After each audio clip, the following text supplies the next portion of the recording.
Sa isang tahimik at luntiang nayon, nakatira ang isang batang lalaki na ang pangalan ay Liam. Si Liam ay 4 na taong gulang. May itim na buhok, maputing balat, at gwapo. Mabait at palakaibigan siya.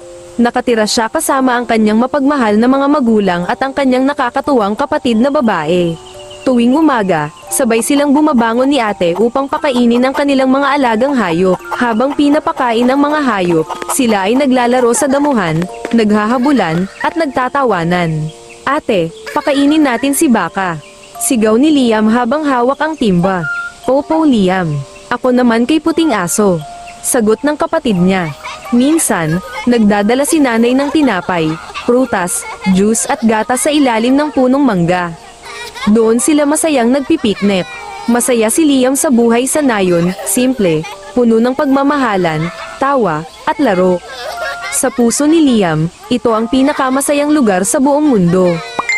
Si Liam, ang batang masaya sa simpleng buhay. Sa nayon na puno ng pagmamahalan. Salamat sa panonood. Sana ay nagustuhan ninyo.